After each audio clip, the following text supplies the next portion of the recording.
Welcome back, everyone. Expanding the Zone here, season 8. Shayne Combs alongside Matt Combs. And if I'm counting them up correctly, Matt, I think it's episode 78 to get us started here in our 8th season. It's been a lot of fun. I guess maybe in an introduction for people that aren't familiar with what we do, this is kind of maybe a summary on what it is and why we do it. For the longest time, well, maybe I should back up here a little bit. For about 30 years now apiece, you and I have been involved in education, coaching, leadership, a lot of different things, and we've always been fascinated by some of those topics. Obviously, big sports fans as well. So you combine them together, and you and I just kind of like to take what's relevant in the world of sports, in the world of leadership, kind of talk about a little bit, maybe have some entertainment, maybe from a sports talk perspective, but then always tie it into some sort of leadership that maybe you and I can use as professional development back and forth with each other, and then obviously people who are watching this here on YouTube or getting us on your podcast app and listening to us while you work out or while you're driving to and from work. Obviously, appreciate any way you're supporting the show. Make sure you subscribe so you get us all season long. Again, if you like what you're watching or seeing there, keep in mind if you're new to us, this is our 78th show. So there's plenty of content that goes back over the years. But, Matt, as we get into season 8, anything to add to that in terms of why we do it, what it is, how you describe it to someone who's maybe new to us? Yeah, I think you described it well. We started this a long time ago. It was back, I want to say right around the time of the whole COVID stuff going on, and we were podcasting. And of course, you were involved in a podcast or a website before that, which had a podcast with the SVC Sports Zone. And it's just something we've kind of rolled with every year. We usually take some time off, which we just did over the winter. We usually do this in the spring and summer. So, yeah, I think sometimes we have fun with it. We just have some interesting topics. We try to tie in leadership stuff. You're really the guru when it comes to the media stuff, and I just get to come on here and talk a little bit. But no, it's been a fun ride all these seasons of the show. We hope we have another good season. Yeah, no question. As you said, over a decade there, 13 total years, I think, website and podcasting with SVC Sports Zone. That's kind of where the name Expanding the Zone had come from. We just wanted to expand from that.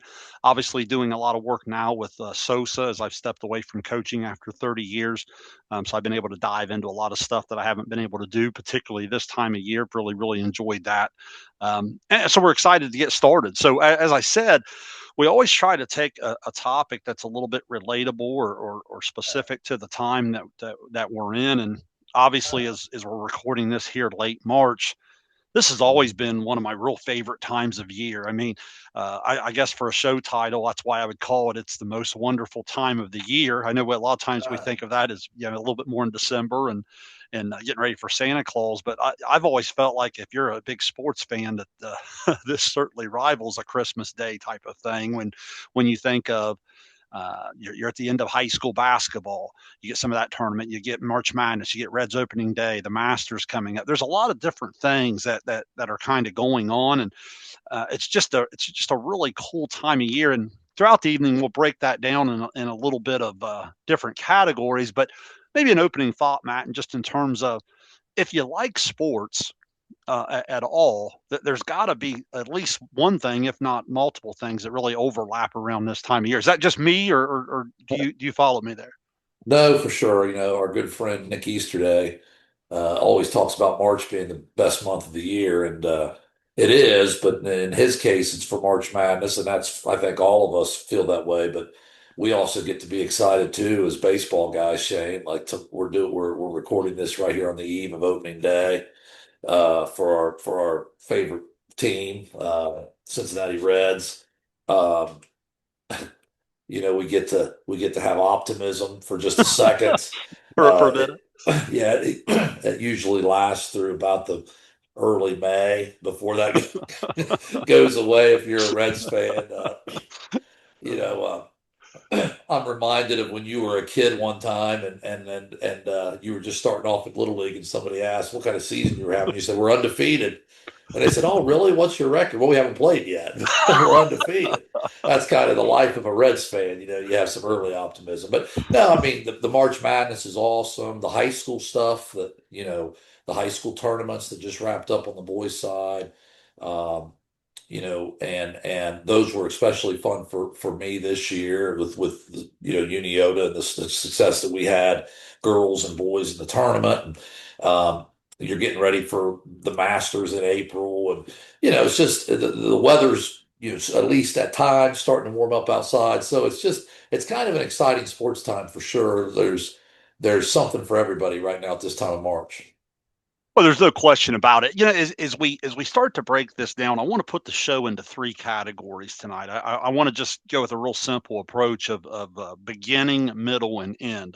And I think as you did a good job describing there, I think what happens at this time of year, there's certain things that are new beginnings, there's certain things that are kind of in the middle, and then there's certain things that are coming to an end. And I think when all of those things combine, you get a lot of different types of emotions. And I think anytime you're involved in education, anytime you're involved in leadership of any kind, especially coaching, I think it's important just to kind of go through some of these things and remind yourself. So I want to start at the beginning. You talked about a word there that I actually had in my notes as optimism.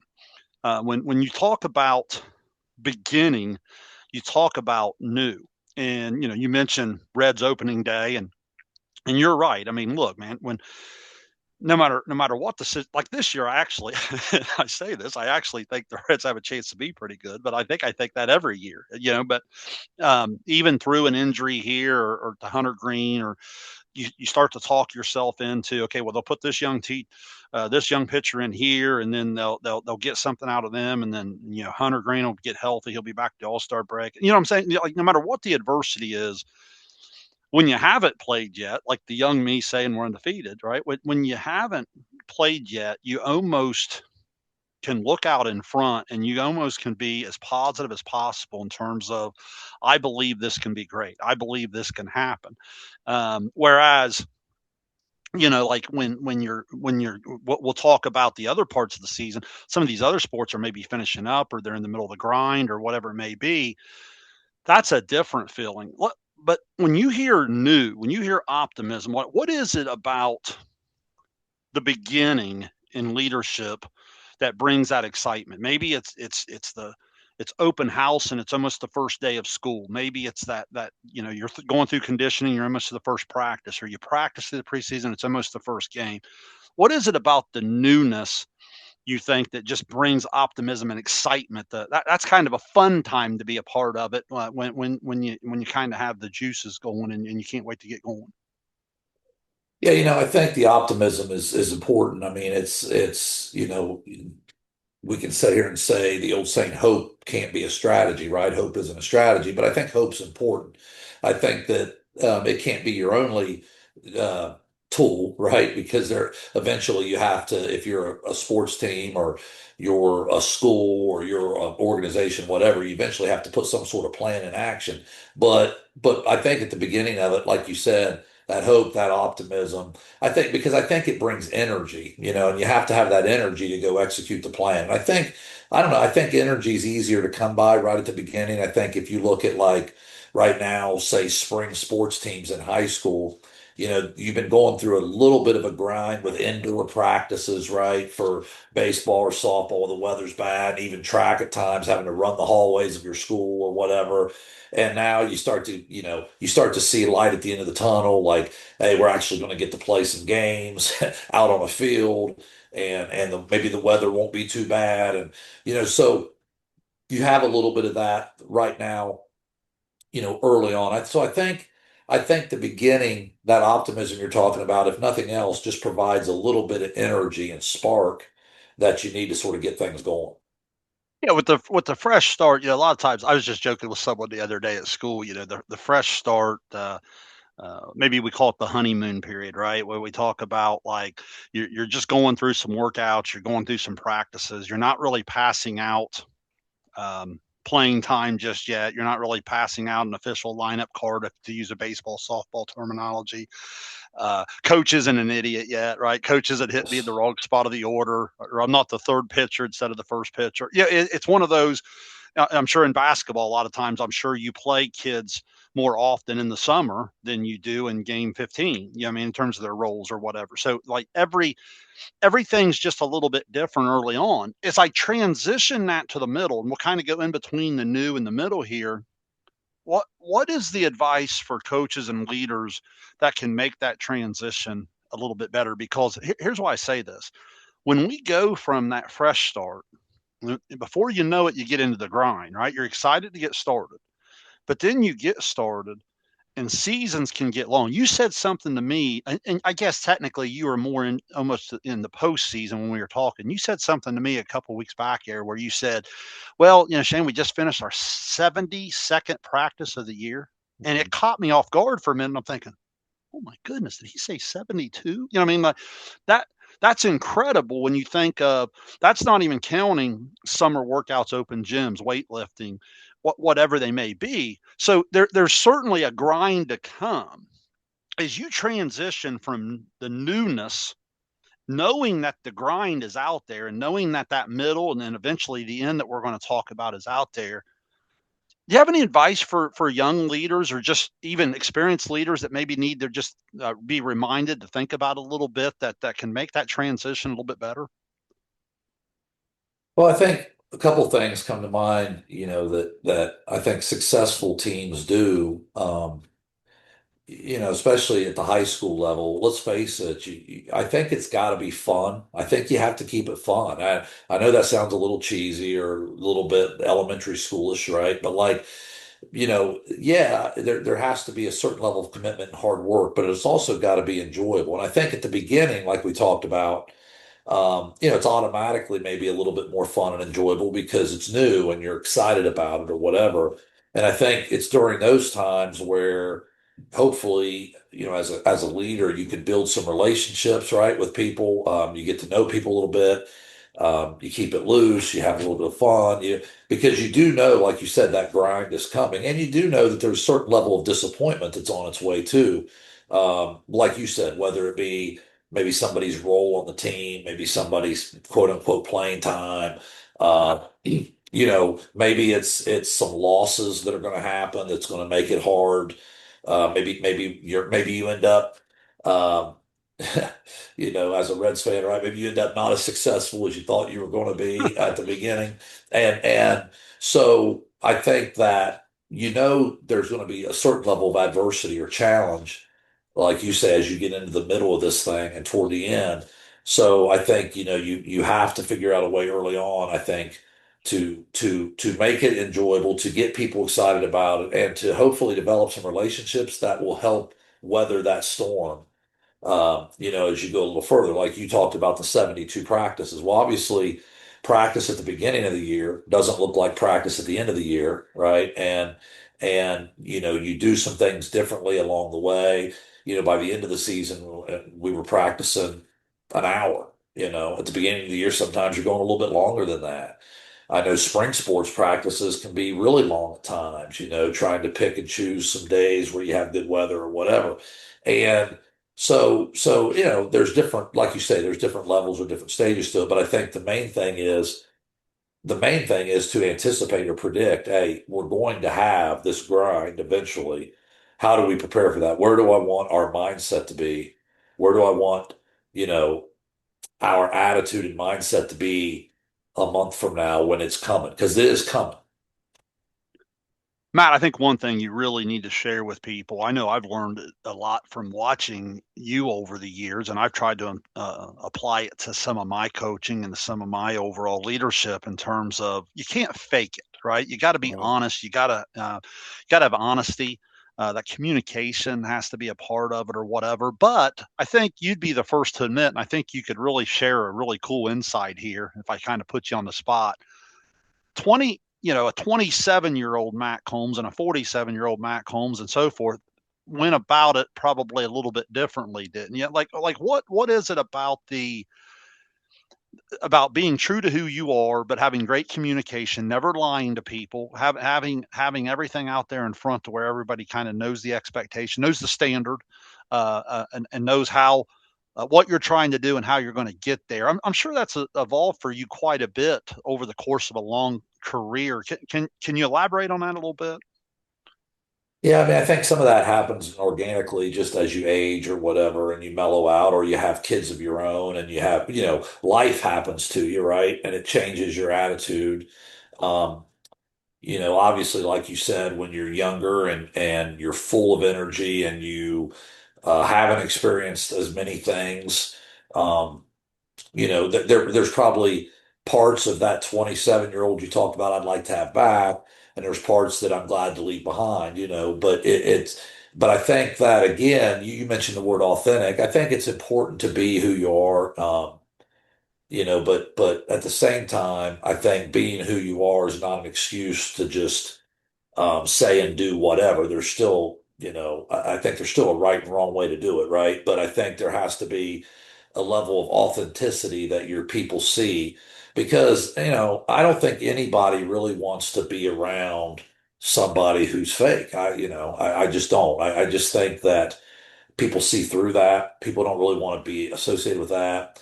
Being fake isn't magnetic. I just don't think it draws people into what you're trying to do. So, um, good or bad, I guess you have to be yourself, but hopefully, along with being yourself, there's a little bit of a filter there and a way to kind of do things the right way. But yeah, I think the authenticity goes a long way. Matt, the other thing I had in my notes here, the culture changes quite a bit in a 30-year career. I think that's safe to say, right? And I think, Yeah, you and I have done some shows on the NIL, and you and I have started to break down some of our favorite coaches. And I know some of my favorite basketball coaches have started to step aside here over the last handful of years. Maybe a Jay Wright. I heard Bill Self's going to retire. Obviously, Roy Williams is still very close to the Carolina program, but he stepped away. Um, the name escapes me. The Virginia coach, Bennett. He yeah. was outstanding, Mm. but other coaches continue to thrive, and they're able to adjust and they're able to go. And I'm not saying one's better than the other. I know. Just to share a personal thought here, like with me, I coached high school baseball for 30 straight springs, 20 as a head coach, and I'll be honest. A lot of people said, I'll get that question a lot this time of year. Do you miss it?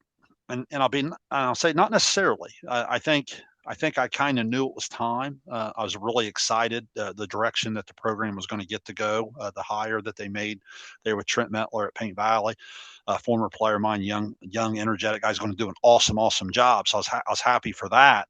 But if I'm sharing the most personal moment of that is, I felt in the last 2 or 3 years some of the things that I had thrived at for decades, I was starting to lose the ability to stay true to who I am and what I was trying to do and still relay some of those standards and some of those different things. You have a thought on that? Like, I think that's different for everybody. You have a thought on how you've had to adapt over time when you think of these new beginnings? I mean, every single year is a new fresh start for the team you're coaching. Even though it might be year 30 for you, it's year what, one, two, three, or four for your most experienced player. So it's always a newness. And again, knowing that middle grind is coming, everything has to be a start over. Do you find that takes a special energy, effort, experience? What is it there that allows coaches to have that longevity? Yeah, I think I've always been intrigued, I guess, by longevity of coaches because I think that longevity, if you think about it, it involves so much. I got to talking about this recently with somebody, and when you start thinking about longevity of a coach, right? Think about all that goes in to that happening. And, one, it's things that are beyond the coach's control, right? Like the good Lord gives you health to do it, right? Your family accepts you doing it. The school you work for um, gives you an opportunity to continue to do it, right? I mean, how hard is it nowadays for somebody to stay at the same school for a long, long time without, you know, having a period where maybe they're not successful enough and the school wants to make a change or the wrong person gets upset with you, right? And the next thing you're not doing it anymore. You're out. Um, And then beyond all that stuff we just talked about, then it comes down to the personal part of it you just said, of wanting to do it that long, having the energy to do it that long, being willing to adapt and adjust to do it that long.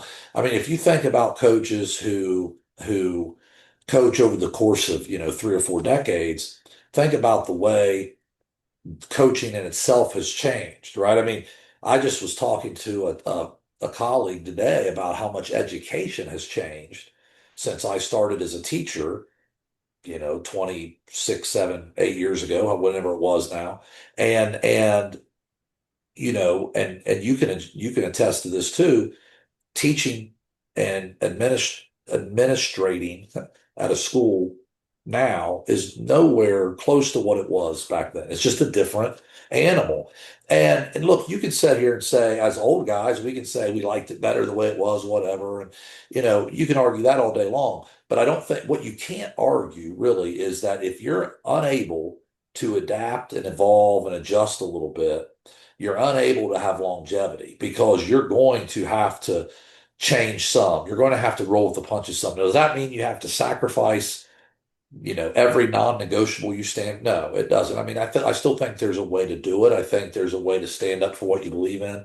But let's face it, your approach may have to be a little different in 2026 than it was in 1999. It's just when I started as a head coach. So, it's there's certainly changes and adaptation that has to evolve there with the coach. And I think the coaches who can do that are the coaches that, do it a long time.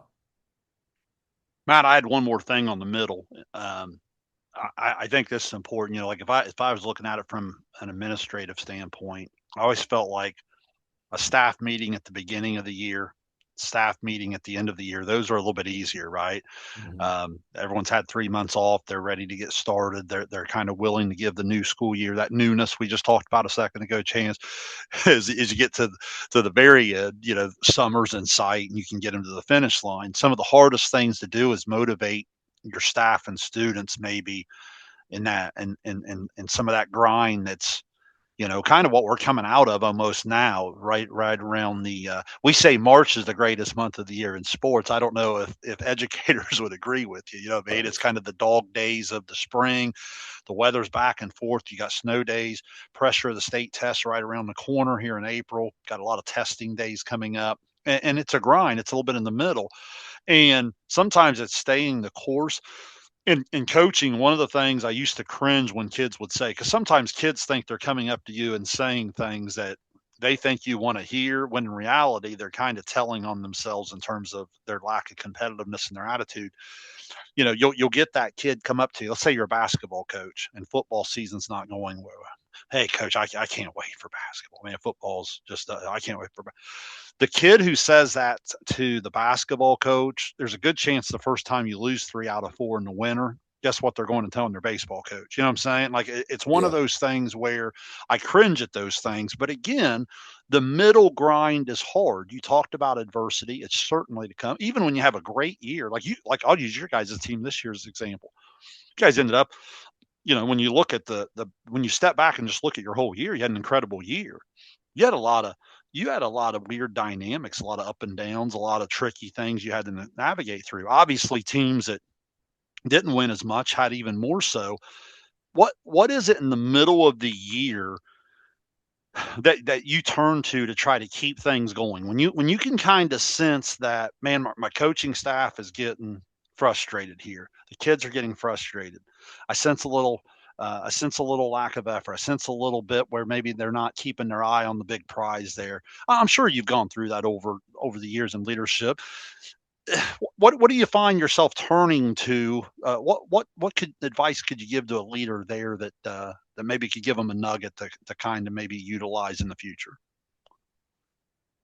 Yeah, again, I think that starts, with the culture that you build. And unfortunately, if your culture is not in place by the time that that adversity strikes, you're probably in some trouble, right? It's going to be extremely hard. I think that, the years that I've had that, unfortunately, this wasn't one of those because I had a really just mature, good group of kids that sort of just, really were composed in those moments and did the right thing. But I've had years where it wasn't that way. You coach long enough, you're going to have all different types of personalities and teams, right? But like, I think in those situations, I think it's important for the leader to be vulnerable in that situation, just to be honest, just to say, hey, listen, I feel it too, right? I mean, we all feel the frustration. It's hard. Nobody likes, not being successful. But where do we go from here, right? How do we adjust it? How do we, how do we get better? It's funny because you were talking about how kids, in the fall will tell their winter coach, I can't wait. At the first sign of adversity, right? You're looking for the next thing. And I can remember my oldest son saying to me one time, like, Dad, when does school get a little bit easier? When does it start to get easier? Does it get easier in high school? Does it get in college? Does it get easier? And and I can remember using I actually stole this from Duke's women's coach, Carol Olson, is that her name? The women's coach at Duke. Mhm. She one time I saw a little video clip, maybe you've seen it, where she was talking to her team and she's like, things never get easier. You just handle hard better. That's what she was talking to her women about, and I thought that was awesome.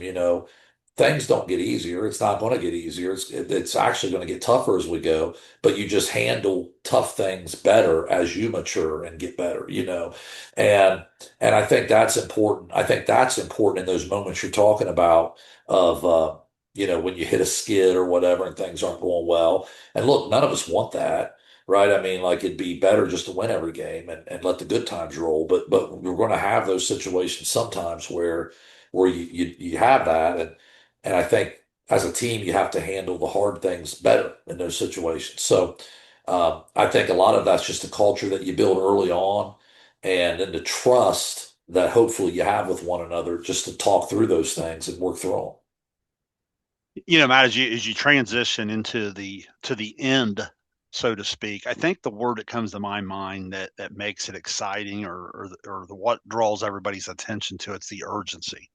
When you think of March, think of the theme of our show here tonight. March Madness. What makes it so great? Well, it makes it great that obviously the basketball junkies love it, like us, but like anybody can fill out their bracket. Anybody can follow some scores, right? Anyone can get into the tournament. Anyone can um, have it on at work or have it on at school or stay up all night and watch games. And it's the one and done. It's the survive and advance. All of these cliche things that we've heard that have been associated with March Madness, and I think there's something really final to that. Like if I was to use some other sports analogies, maybe we talk about the World Baseball Classic, how people got into that. And it was incredible, hanging on every pitch. Well, why are they hanging on every pitch as well? Because maybe you could lose once in pool play, maybe, if so, you better not lose by very much. But then once you get into the tournament, it's one and done. One swing of the bat, one pitch, one air.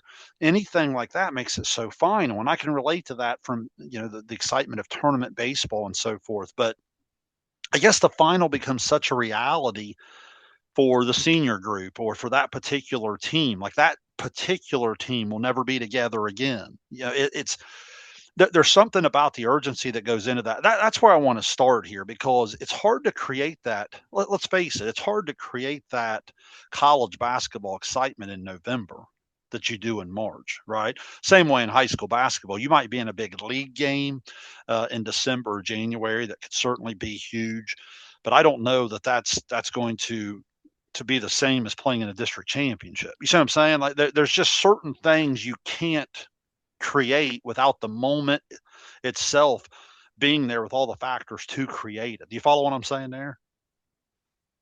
I do, and I think now I will say this, before I get into exactly what you're talking about there. I think with urgency though, I think one of the tricks to being successful as a group, right, as a team, organization, whatever, is to somehow,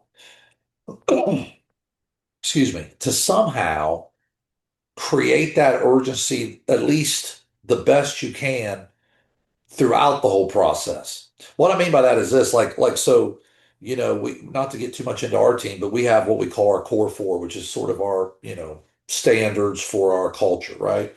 And one of them is actually urgency. And what we mean by that, or what I mean by that, is that never taking a play off, getting better every day, right? Always having a sense of urgency. And one of the things that we talk about, because it's kind of a pet peeve of mine, is the quote unquote big game, right? People talk about, well, this is a big game. Well, we kept scoring that other game. Why wasn't that a big game? You know what I'm saying? Yeah, yeah. I mean, I don't, and, you know, to me, it's kind of like you'll hear people say, well, is this a must win situation? Well, yeah, they're all must win. I mean, like, they're not life and death, right? But I'm saying, like, it's a must win. And if we don't win, the next one's a must win. I mean, it's just everything's a must win. I mean, if you're a competitor, right, there's got to be that sense of urgency. Now, you're right. We can't, human nature doesn't allow us, honestly, to make every game a district championship, like you just said, or to make every game a Sweet 16 March Madness game. Um, to, for baseball players, right, who play a 162 game schedule, not every Mhm. game is going to be the World Baseball Classic where it's a single elimination right down the stretch. But I think, don't you think like the best teams have a certain level of urgency all the time? That sort of, I guess, motivate them to constantly be at a high level. Well, I think the great Derek Jeter talked about that quite a bit at the end. Remember, we did a series on what was the series they called? Didn't they call it like the captain or something? Yeah, Or yeah, yeah. It was that was captain. all that was awesome.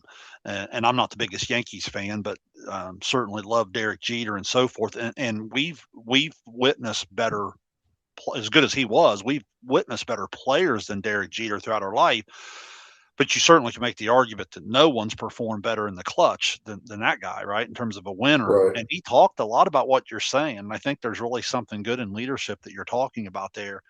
He talked about that every single rep that he tried to take in spring training, opening day, June, whenever he was taking it, he tried to make it the most intense rep that he possibly could, so that when he would get in those big moments, he didn't feel different. He's like, now, when I step back now as an analyst, he says, and I watch people or I watch a game or whatever, I can sense big moments, right? I can sense, man, this moment's a little bit bigger than the other one I was just analyzing or whatnot. But he's like, as a player, he's like, my heart rate, the way I approached it, the way I performed, I truly felt like I was calm in a moment to where I could still, yeah. Every rep, as you said, was really really important. You also said something there that's interesting. I think sports like football.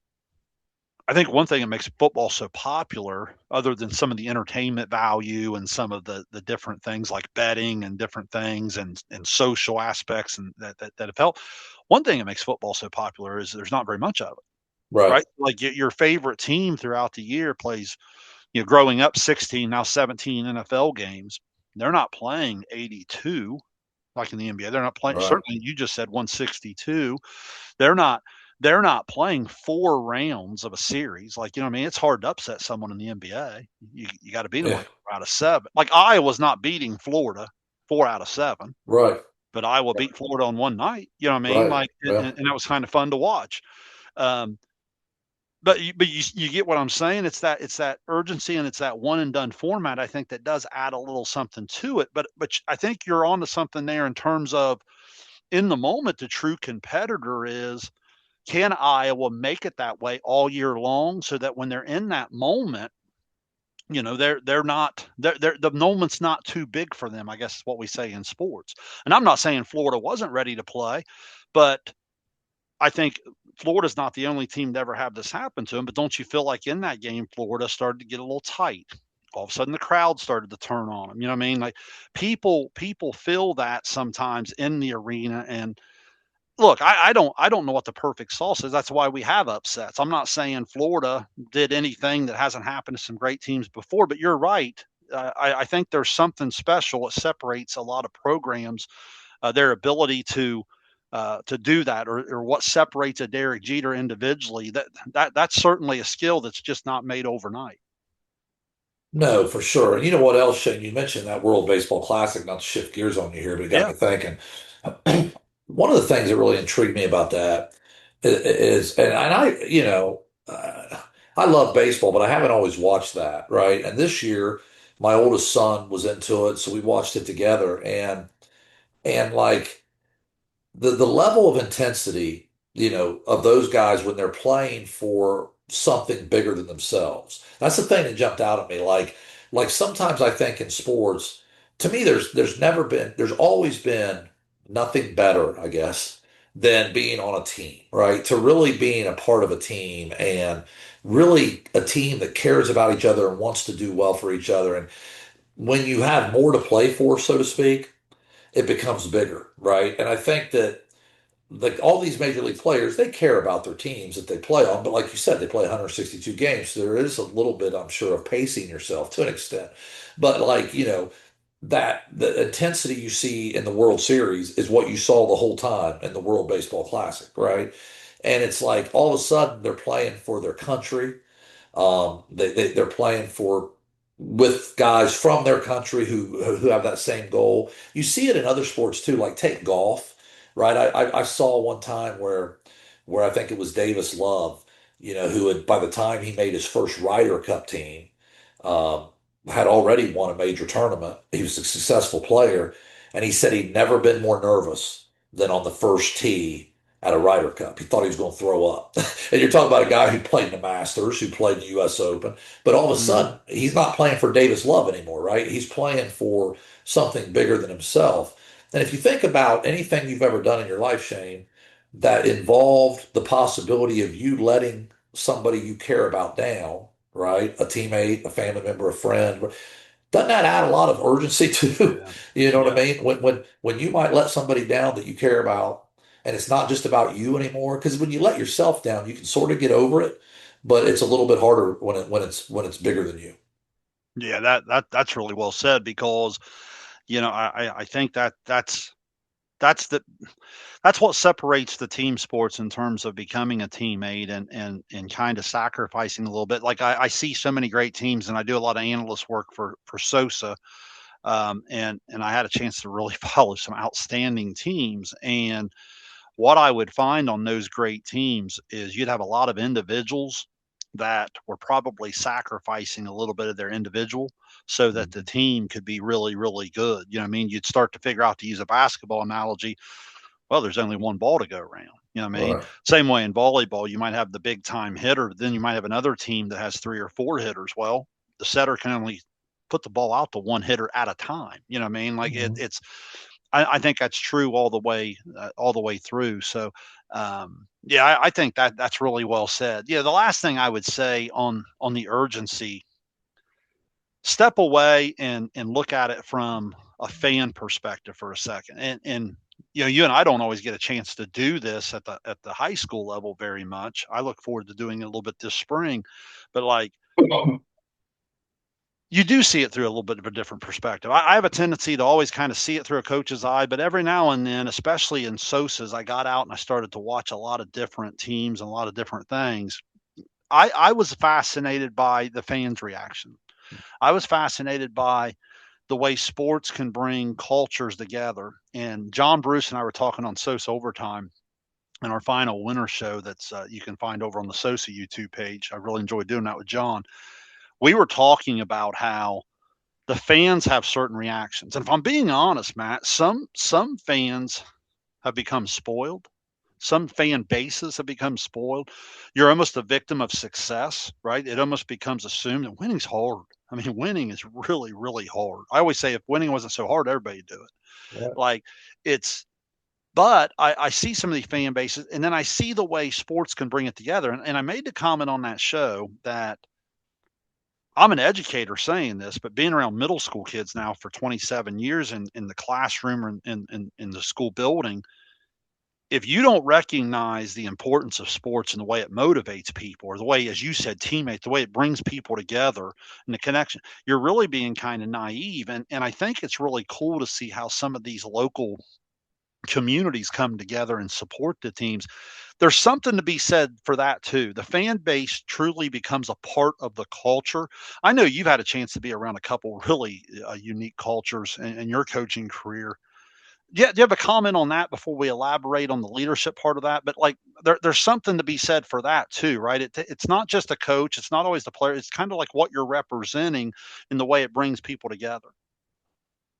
Yeah, I think and I think it can be really, really positive, or it can Yeah, swing the other way. Like I think yeah, at the high school level, for instance, you're right. I've been fortunate to be a part of a couple of communities that really support their athletics, and it's fun when you go to a tournament game, right? And the stands are packed, and you have a great following, and I think sometimes too, those schools that maybe are experiencing it for the first time, people get excited, right?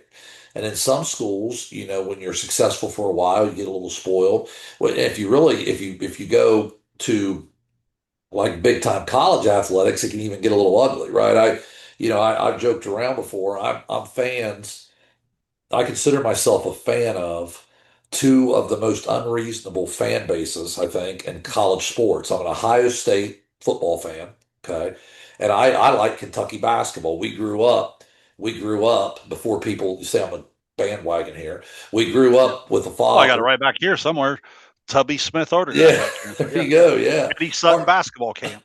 yeah, well, that's right. We were. You Google it. People didn't even know who Eddie Sutton is No, probably. I can remember going to UK's Yeah. basketball camp and getting my shirt signed by Kenny Skywalker back in the day, man. But Winston Bennett. Now we're going oh really yeah, back. Rex Oh, Chapman was like my yeah. hero at one point. But Well, you got like, the blocker charge on right there. well, yeah, that's the Rex Chapman thing right here, isn't it? Yeah, yeah, But no, I mean, like those two fan bases, though, right? Kentucky yeah. basketball and Ohio State football. If you Nutty. lose Yeah, a game, people are losing their mind. I mean, Ryan Day, like Ryan Day's lost like 10 games in his career or something, but people want to fire him all the time. yeah, Same way. I mean, take North Carolina. I saw today where their coach isn't coming back, right? Did I see yeah, that? And I mean, like, there's just pressure at some places to win at an unreasonable clip, right? yeah. But so it can be like that. But I think a lot of times at the high school level, it's more positive than that. I think the communities get behind kids. I think that it's what kids look forward to, right? They enjoy that type of thing. I've seen coaches even acknowledge it with their players and say, look at this, look at the crowd. These people are here for you, that type of thing. And so yeah, I think that the unique thing about sports, I heard somebody say it the other day, sports is like the last unscripted drama left, right? Like there's nothing else. Like Yeah, even your quote unquote reality shows, I mean, there's right. right? Yeah, Sports is kind of the last thing where we don't know what's going to happen going in, and we just have to yeah. watch and see. But yeah, so I think it draws people together for sure. Well, it really does. And I made the comment on there, and I got a mixed bag of reaction if I'm being honest, but I kind of stand by it.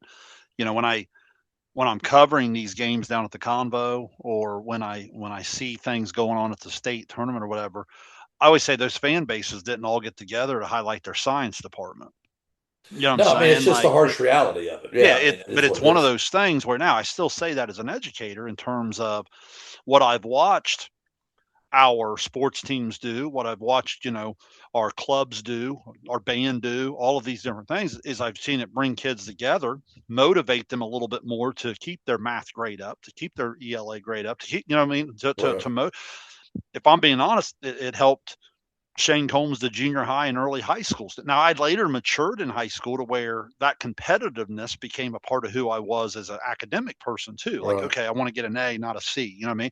But right, when I was in junior high, my freshman year of high school, I just want to play varsity basketball. I didn't care what I got in Spanish. You know what I mean? right, Like, it was, right, but I eventually, through great parenting, great, being a part of teams and being a part of what I represent, you grow through that. So my point is, that there truly is culture pieces and things that are really really important to people, and I think that's what brings the excitement to it. We learned that kind of in the COVID time, right? Like, it's one of those things where we would love the competition and we would love keeping score and trying to win, but if if all of a sudden we were going down there to the convo to call a high school basketball game and there wasn't one human being in the stands, that would be a different atmosphere, right? So I think all of the urgency and all of the different things we get, the March Madness isn't just about the basketball. It's about the involvement of the fan bases and people that don't even like basketball. Again, that's why I say football's so popular. Not everybody knows who even plays quarterback for Ohio State. But there's a lot of people be like, they might be playing Purdue Saturday at noon, and they're like, "Hey, you gonna go somewhere and watch a game?" right, Yeah, I right. mean, like, Yeah, it's a social thing. So it really is. The excitement comes from what people are involved in. Excitement comes from what they invest in, what they enjoy doing with people, and so forth. And I guess that's what I mean by it's hard to create that fake passion. Like there has to. You made a great point about the elite teams get past it and they find a way to make every game a big game. But I think again, there is a human nature that certain things just mean more. And a lot of times that comes from the media attention. It comes from the fan involvement. And don't you think in the modern day more than ever, that's something leaders have to be quite aware of when they're leading a team or leading a group of some kind? Yeah, I don't think there's any question, Shane. I think that, you know, the more people who are on board and the more people who are interested in something, probably the more excited the people performing that are, right? I mean, if you're a musician and you're playing, at the dock on Saturday night, right? Or you're playing in Madison Square Garden, in Right. front of it. I mean, there's different levels of all this, right? Like, Yeah. you're a human being, and there's going to be extra motivation. Um, in that. I think sometimes I don't want to get off topic here. I know you were a spring sports coach for a long time, and I'm sitting here right now watching as an athletic director, right? Spring sports at every single school struggling to an extent with numbers, right? Like right now in our league, we have two JV softball teams in our entire league, right? We've got numbers dropping in most spring sports, and you'll have your outliers, right? Do you think, and maybe I'm way off because I know there's a lot of factors that go into this, and this could be a whole show, right? I don't want to go down a Right. rabbit hole here, Right. but what I'm saying is, do you think any of it is also there's not as much? It just seems like on a day-to-day basis, maybe there's at some places there's not as much community excitement about a baseball game as there is a football game or a basketball game. Kids know they're not going to play in front of a sellout crowd every single night, right? Am I just is that No, like you're am I it, off it or it's really kind of cool that you thought to put that in that part of the show because I didn't have that in my notes and kind of shame on me for not making that connection as a spring coach. You're exactly right. Like I've always said, I had kids that love baseball, but like playing Piketon at 5 o'clock in Bainbridge doesn't meet running out of the helmet on football Friday night in the valley on the field turf. You know what I'm saying? right? Like it's not the same thing. It's like, and it's not even always about winning or losing or culture or things like that. It's just kind of like one thing might have 2,000 people at it and something else might have 20 wrapped up in a blanket for the first, Yeah, you wrap up in a blanket at a football game, it kind of makes sense. You wrap up at one at a baseball game, it's a miserable, right? right. It's no, you're right. I mean, the spring sports, I see it on the media side as I move to the media side. Man, the media will line up for those fall and winter dates because why? Well, viewership, Right, clicks, money. right, All of a sudden you get in the spring and you're like, hey, we're gonna do a game. You know what I'm saying? Like it's one of those where it's just that's the reality of what it is. So you're exactly right. I think sometimes it's and I think the cool thing about it is it truly does come back to can you find can you find a true love for what you do and the people you do it with, and then all of a sudden the other stuff is just the icing on the cake, so to speak, right? The right, thrill of competing. If you love to run track, if you love to play baseball, if you love to play softball, go do it. I right, watch lots of these indoor track kids go in the winter and travel all over the place just to kind of gear up for their season and continue to compete.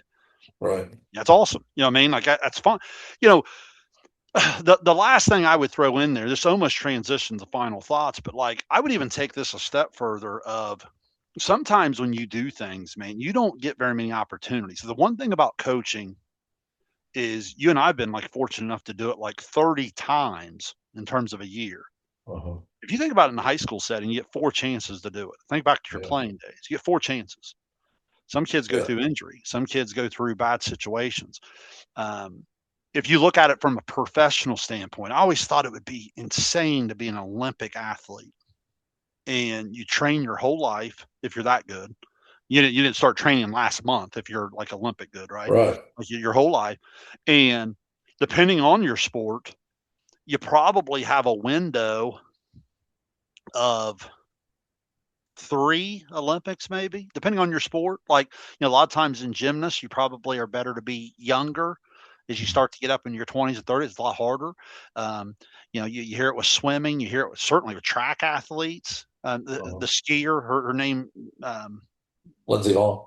yeah, that she had the injury, and a lot of people were like, "What was she doing?" Well, I'm not saying it was the most sound decision, but I kind of understand if that's been your whole life and like, well, what am I going to do? Wait till there's no game next week, like in our, Right. I mean? Like, I can't, like Hunter Green can sit out for 2 or 3 months and then he could pitch this year. You know what I'm saying? Like, Right. because there's 162 games starting tomorrow.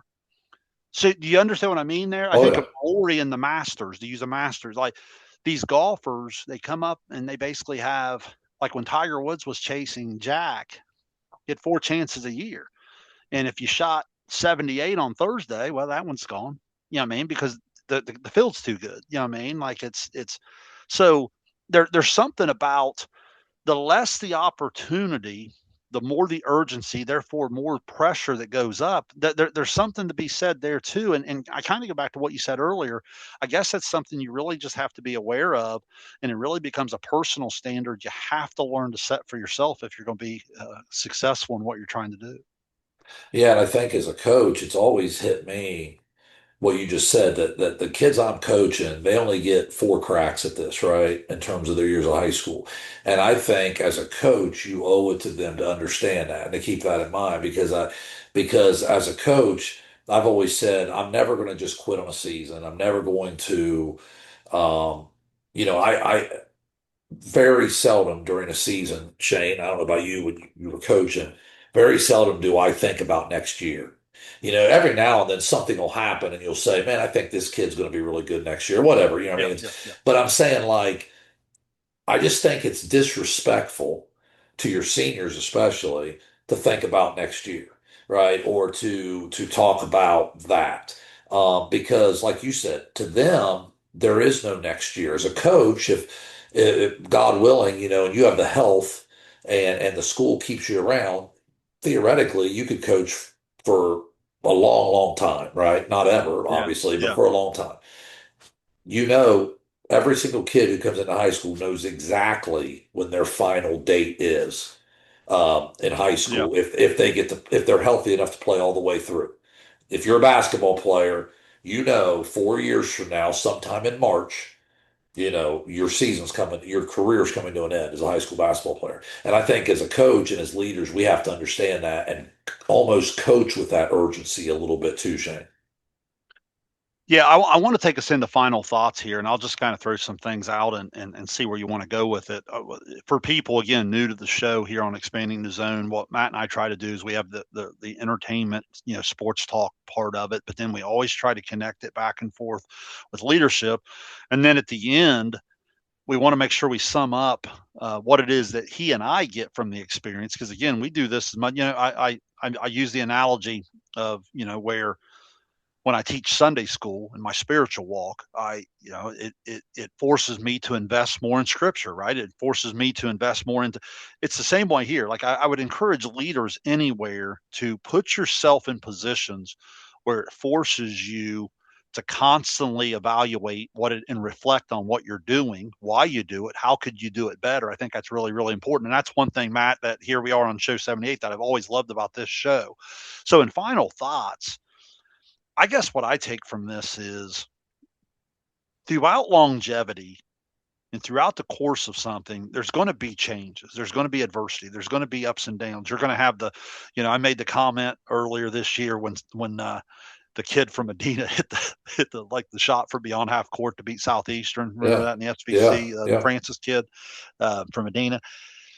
On one side, you've got this like like woohoo, just excited, so happy you like you just end up stealing a game. And on the other side, you've got just this you feel for the coach, you feel for those kids on the other end because it's just you're going to have those moments. I don't care. You do it long enough. I know you've been beat on a shot from almost three-quarter court, earlier in your career. Like if you coach long enough, you're going to be on all sides of these Mhm. things. It's but I think it's the having the consistency, having your everydays, is what I always called them as a coach. Your non-negotiables, your standards. What's the standard? Holding them to it, but then having the ability to adapt and adjust around those. It's a really dynamic balance that I don't know that any coach ever perfects. I think that's what makes it so cool is I think you spend your entire career chasing it. Um, I guess that's my number one take from the show. Can you elaborate on that? Maybe even given whatever final thought you want, but I would really like to hear you elaborate on that. Am I putting the notes of the show together when I say it that way? Yeah, I think the thing that keeps coming to my mind and all this, and I think and I get it, this word is so overused. It's important if used correctly, the process, right? Yeah. Um, it, a lot of people talk that and really, it's just sort of poster culture, meaning they just hang it up on the wall, but that's not really what they do. But the process keeps coming to my mind in this because like everything we've talked about tonight, there's a process to the whole, a season, right? You started the show by saying you wanted to break it down in the beginning, middle, and end, right? And there's a process that goes through all that. Um, you talked about the ups and downs, and you're never really as good as you think you are. You're never really as bad as you think you are. It's Yeah. probably somewhere in the middle. And having, like we talk about a 24-hour rule on our team where we're not going to enjoy a win any longer than a day. We're not going to mourn, I guess, for lack of a better word, a loss more than a day. Hmm. Because that's a part of the process of continuing on. So I think that would be my final thought.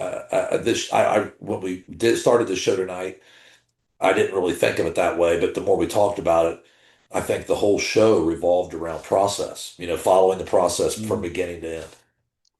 Well, and we always talk about relationships, and that's what's cool. Throughout a career, I've been on all sides of it. I've been with seasons that just didn't go very well, and then I've been fortunate enough to be on some situations where we had incredible success at the end. And but I can say this: I didn't love my coaching staff any less or more. I didn't love my kids any Right. less or more. You know what I mean? Like Right. that. That's the part. That's the part that's really cool. That's the part that you hope when the scoreboard's turned off that you're getting a little bit more out of it, and it continues to drive you a little bit. So, no, great show, great start to season 8, episode 78. I encourage people, if you're getting us on the audio side, make sure you subscribe over on YouTube. You can watch us if you're watching us.